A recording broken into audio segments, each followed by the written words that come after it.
Hello दोस्तों, इस video में मैं आपको एसएससी स्टेनोग्राफर की जो रियल सैलरी स्लिप होती है उसको दिखाते हुए उसमें सारी जो डिटेल है उसके बारे में आपको बताऊंगा। तो दोस्तों, जब आप एसएससी का स्टेनोग्राफर वाला एग्ज़ाम पास हो जाते हैं तो जो आपकी जॉब लगती है उसमें आपकी सैलरी स्टार्ट होती है लेवल 4 से। ये जो 7th पे कमीशन है उसमें जो लेवल 4 की जो सैलरी होती है, स्टार्टिंग सैलरी, वहाँ से आपकी सैलरी स्टार्ट होती है, जिसका बेसिक 25,500 रुपये है। ये जो सैलरी स्लिप है उसमें क्योंकि दूसरा साल चल रहा है तो इसलिए जो बेसिक है वो बढ़ के 26,300 रुपये हो गया है।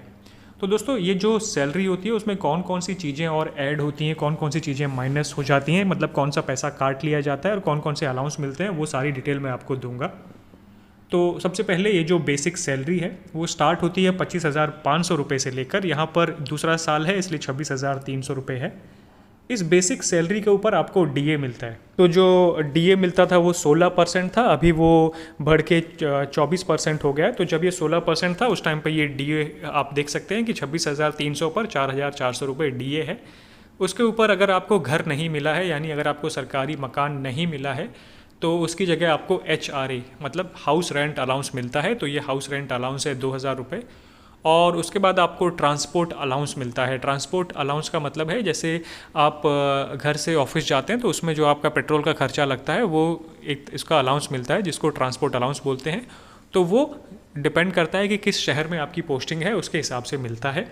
एक छोटे शहर में पोस्टिंग है तो वहाँ पे कम मिलता है, जो कि 1,800 रुपये है, जो इसमें आप देख सकते हैं। किसी बड़े शहर में दिल्ली, कलकत्ता, बॉम्बे अगर आपकी पोस्टिंग है तो वहाँ पे आपको 3,600 रुपये मिलते हैं। उसके बाद इस ट्रांसपोर्ट अलाउंस पर आपको डीए मिलता है, तो ये 300 रुपये उसका डीए है। फिर दोस्तों, अगर आपकी किसी हार्ड एरिया में, मतलब किसी रिमोट एरिया में आपकी अगर पोस्टिंग है, यानी किसी दूर दराज वाले इलाके में अगर आपकी पोस्टिंग है, तो वहाँ पे आपको हार्ड एरिया अलाउंस मिलता है, जैसा कि आप इसमें देख सकते हैं। तो ये हार्ड एरिया अलाउंस है जो कि 5,000 रुपये है। और उसके बाद एक गवर्नमेंट कंट्रीब्यूशन है, ये तो एनपीएस जो है उसमें गवर्नमेंट जो कंट्रीब्यूट करती है वो है। तो ये टोटल जो सैलरी है वो बनती है 45,000 रुपये के आसपास। लेकिन इसमें से बहुत सारा पैसा काट लिया जाता है। कौन कौन सा पैसा कट जाता है? तो एक होता है कि सरकार की तरफ से जो इंश्योरेंस होता है सारे सरकारी कर्मचारियों का, उसका पैसा कट जाता है 30 रुपये।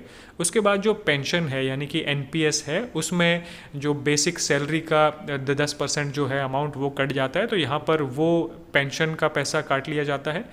दूसरा है, इसमें अगर कभी जो पीएफ का अगर कुछ है सब्सक्रिप्शन किसी का, तो वो पैसा अगर कटता है तो वो काट लिया जाता है। इसके अलावा टैक्स का थोड़ा सा पैसा काट लेते हैं। तो ये जो पूरा पैसा है काटने के बाद आपकी जो इन हैंड सैलरी बनती है वो करीब 37 से लेकर 38,000 यानी कि 38,000 रुपये महीने के आसपास आपको इन हैंड सैलरी मिलती है जब आप एसएससी स्टेनोग्राफर में ज्वाइन करते हैं। ये जो सैलरी स्टार्ट होती है ये लेवल 4 से स्टार्ट होती है डायरेक्ट। तो ये दोस्तों वो एसएससी स्टेनोग्राफर की सैलरी को लेकर बेसिक जानकारी थी। Thank you.